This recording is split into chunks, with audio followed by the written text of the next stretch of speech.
大家好，又喺夫婦領導系列第四講同大家見面。大家好。我哋今日想講嘅係交易型嘅夫婦領導。咁再重新提一提啦，即係夫婦嘅領導係希望對方咧係成為更好嘅人。咁嘅領導力就係一種嘅影響力。上次我哋講咗放任型嘅領導啦，今日咧我哋想講交易型嘅領導。咁呢種嘅影響方法喺夫婦中間咧，其實成日都出現嘅喎，但係可能大家冇為意，就係話都係想對方更加好嘅，只不過係用一種咧係交易嘅方式。咁咩叫交易嘅方式咧？其實喺領導學裏邊咧，就好多種交易型領導嘅。咁但係我哋集中講一種咧，就叫做 contingent reward，即係話咧係如果嗰個跟從者受影響嘅一方係按住個任務完成到咧，咁影響人嗰一方咧就會俾一啲嘅 reward。咁嗰個 reward 咧可以係一啲嘅認可，或者係一啲實質嘅獎勵都得嘅。咁如果做唔到咧，就會有不良嘅後果。咁可能係簡單就係一種責罵啦，或者係一種好唔認可嘅態度啦，甚至咧係有一啲嘅罰嘅一個嘅情況出現嘅。咁呢啲喺夫婦中間其實都有咁嘅類似嘅情況。我哋會講一啲例子，你就明白㗎啦。咁呢個夫婦喺影響對方用交易嘅態度咧，其實咧有幾點要大家要留意嘅。其實咧個專注點咧就係有冇完成嗰個任務啊，即係話對方有冇按照我嗰個嘅要求去完成到一啲嘅嘢。諗完成嘅定義咧，大家要留意喎。最重要個點咧就係咧係由個影響人嗰個咧去決定嘅喎。嗱，呢個咧唔係咧係一定係雙方一齊決定嘅喎。咁譬如做丈夫啦，我想影響佢，係我覺得應該點樣佢會好啲嘅，係呢一個態度喎。嗱，咁因為有呢個態度咧，咁就會對方咧有機會咧係一種被逼嘅感覺，同埋咧係唔受尊重嘅感受啦。咁呢個情況咧，其實經常都會出現喺夫婦相處嘅裏邊嘅。咁我哋咧，其實都好多噶。咁舉一啲好簡單嘅例子，譬如喺飲食方面啦，喺做運動方面啦，你知我哋年紀都有翻咁上下，咁啊一定會有啲身體有啲嘅問題。咁我就好譬如舉我個例子，我就好緊張 Alan，即係食嘢方面，節唔節制啊？會唔會食啲好油膩嘅嘢啊？好肥嘅嘢啊？好唔健康嘅嘢啊？咁又要掛住佢運動方面啦，佢唔做運動咧，又會中央肥胖啊，又會影響佢平衡啊，第二日再老啲又會跌親啊。咁其實呢啲咧都係想對方好，但係咧就好多時就係用咗一個催逼啦、吟沉啦，或者有時咧甚至要挾添啊，即係指責佢嗱，你睇下你啊，嗱你個肚腩又大啦。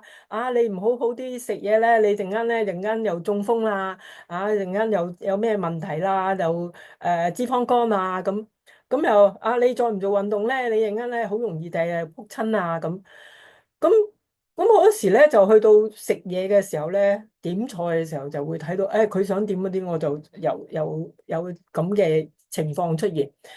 咁如果佢乖乖地肯即係記得我所講嗰啲嘢。咁佢乖地點餸好啲咁我咪 happy 咯，係咪？如果唔係咧，有可能咧，我哋就會即係嗌下交啊，或者我又可能表示唔係幾開心啊、嬲啊，或者跟住可能面咗咗啊。咁有即係即係有時甚至係講啲説話中傷佢啊。咁其實咧，如果好的話咧，就可能有大家好好地食飯啦，嗰餐唔好嘅咧就帶嚟唔係咪幾好？咁夫婦上面有時仲弊咧，就係、好時有時會用一啲甚至用 sex 嚟去做一個叫做懲罰添嘅，即係。大家都會明噶啦，呢一個嚇，咁我諗唔使再多講。嗱，咁所以問題唔係喺嗰個係咪好啊？即係可能真係好嘅，對方係希望對方好嘅。個問題咧就喺嗰個嘅方法嘅方式，個領導方式嗰個問題。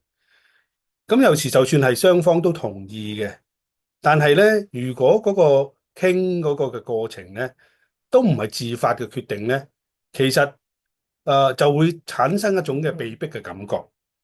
咁所以咧，係一定要咧，讓對方感受到個愛，同埋感受到個激勵。咁嗰陣咧，就會希望自己希望咧係更好咁回應對方。咁我舉一個例子就係，太太頭先講咗啦，好關心我嘅飲食啦。咁我記得有一次咧，佢唔係好似以往咁樣咧，係去責罵我啊，或者係提醒我啊。而係我見到佢個眼神咧，係因為我食蛋咧食得多啊，即係佢以往就成日覺得一日咧最多就食一隻蛋嘅。咁但係嗰次佢同我講咧，就係話你又食多一隻蛋啊。咁我見到佢咧隻眼咧好似好眼紅紅咁樣啊。咁我就會覺得啊，原來佢真係好關心我嘅身體喎。咁從嗰次之後咧，我就成日都會記住咧，啊，我今日係咪食多一隻蛋咧？咁係好如果係佢應該會好擔心嘅喎。嗱，咁樣呢個咧，其實就係一種咧，係感動我嗰個嘅自發咁樣去做一啲係好嘅嘢。咁有時咧就你知飲食同埋運動都唔容易做嘅。咁所以對於我嚟講，我覺得咧，佢用一種咁嘅方式咧，其實咧係一種叫轉化型領導嘅方式，就會更加讓我咧係願意係配合佢嗰個嘅提醒去做一啲好嘅決定啦。嗱咁咧就其實咧就喺決定咩叫啱，咩叫唔啱咧，我哋都有好多個人個因素嘅喎。咁一陣間我哋都會講多少少嘅，就係話咧。轉化型領導就係從對方嘅角度去諗嘅，但係交易型領導咧係從自己個角度去諗嘅，即係嗰個影響人嗰個。所以咩叫好，咩叫唔好咧？個定義係由我想影響佢，我覺得好唔好，對方未必認同嘅喎。嗱，嗰個問題就出現喺呢度啦。嗱，咁其實好多時候咧，因為咁咧，我哋做咁樣用交易型領導咧，我哋就唔會去諗對方嘅諗法嘅。其實佢覺得好，同我覺得好咧，其實可以爭好遠嘅喎。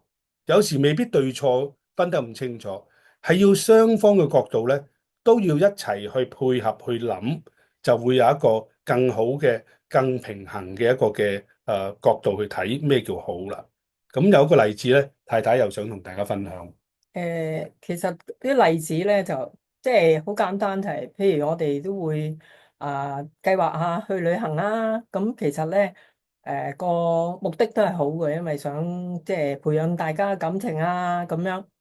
咁但係咧好多時喺個計劃嗰個行程上面咧，就會有出現咗下邊嘅情況出現啦。咁大家其實咧，坦白講，大家咧對個旅行可能都有一個嘅大家嘅喜好啊，做啲咩嘢啊，去邊度啊。咁但係如果係好似話齋，即係淨係諗自己覺得咁樣好咧，就嚟到去計劃咧，就唔係最理想啦嚇。因為好多時咧都係強嗰方咧就會好容易咧就會做咗一個領導嘅角色，而弱嗰方咧就可能唔敢出聲啊，或者咧都唔想太過即係太多即係爭執啊，即係譬如去旅行係好噶嘛，點解要講到好似要去邊度要嗌交咁啊唔想咧？於是咧一方咧弱嗰方咧或者冇咩所謂嗰方咧，好多時咧就會褪噶，即係會唔出聲。咁但係其實呢一樣嘢咧，即係我哋諗翻咧，其實去旅行咧係計劃上面咧，其實亦都係一個好嘅時間咧，大家可以彼此嘅建立噶。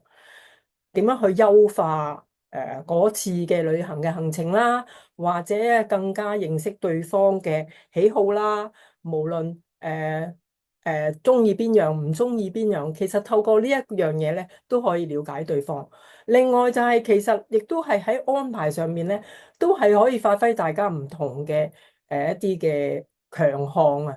譬如可能啟口咧，就係 Alan 就比較係佢方向性係好強啦。咁可能我就顧多啲好多細節嘅嘢啦。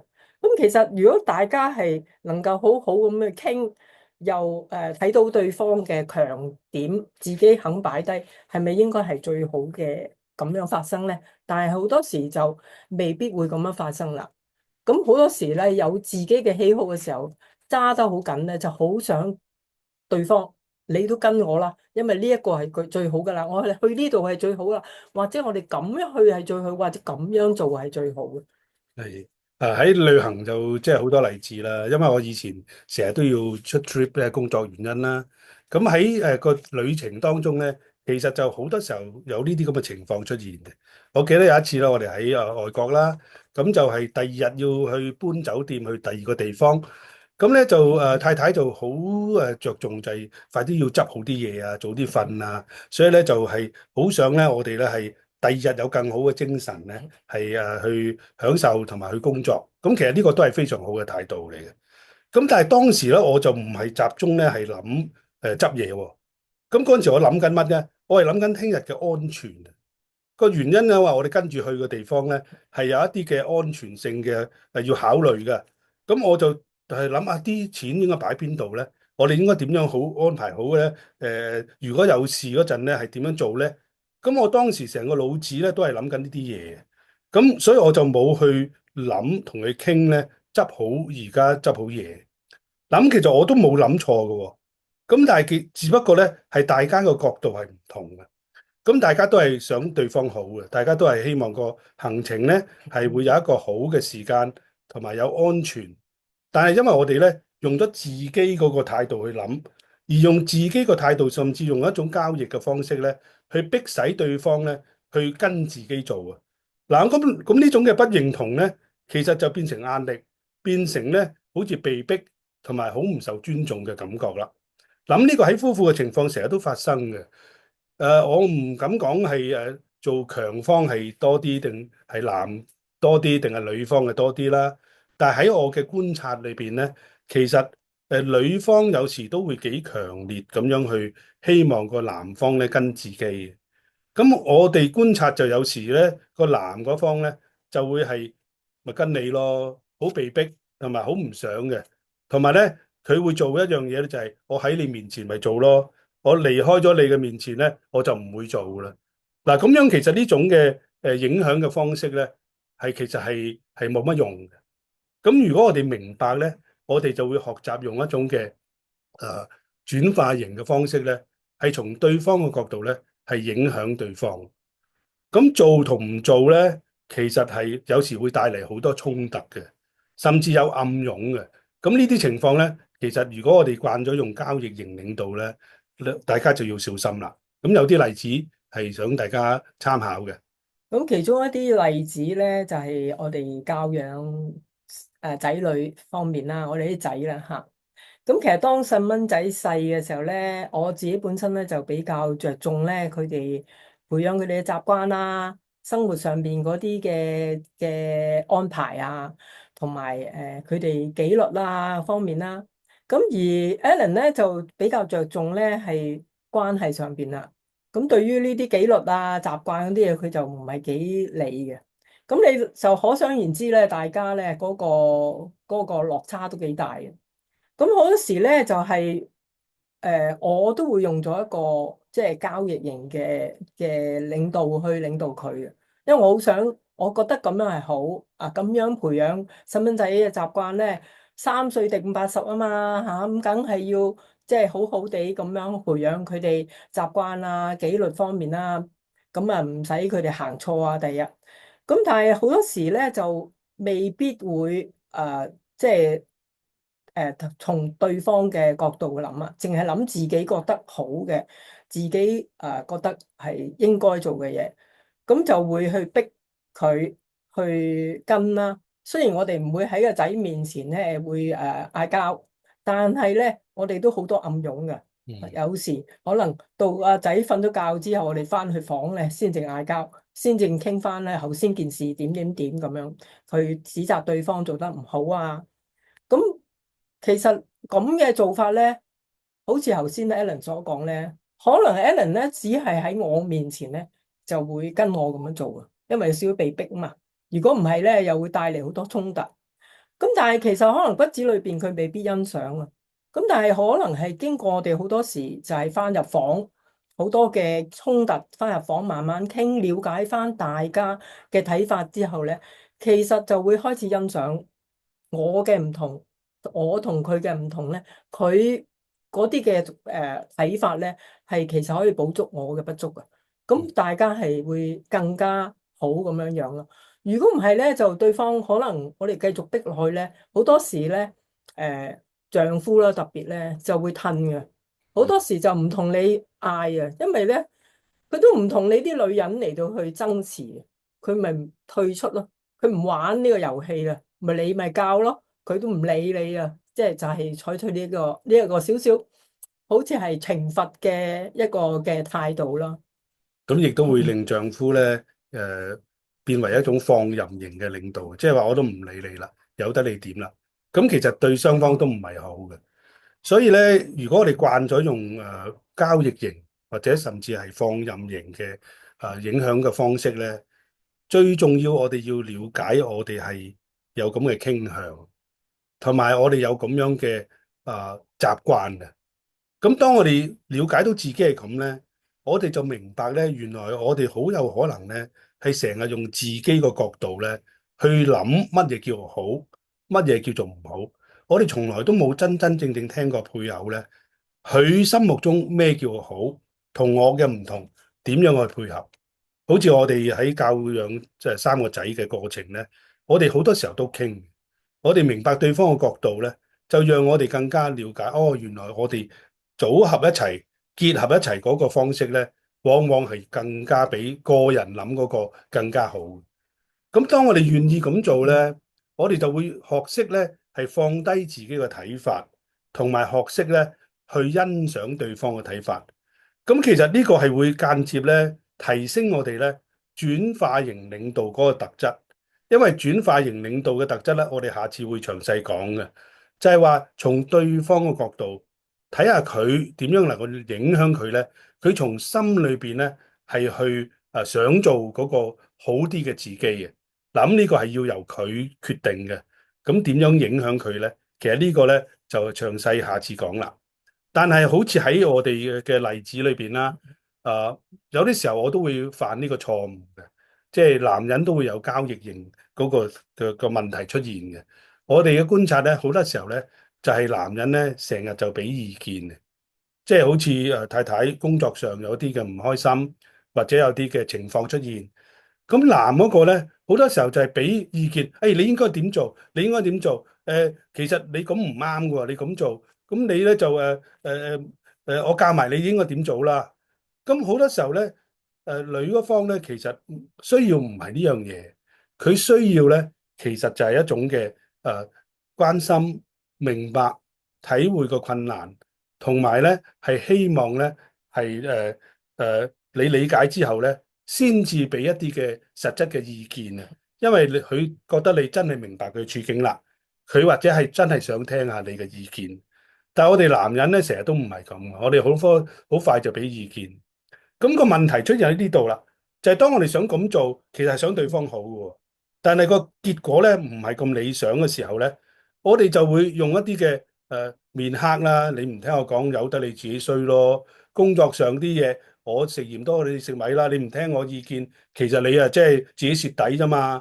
咁男人就有時會做一種退縮啊，即係話我唔再講啦，算啦，費事一講親咧，你又有情緒啦。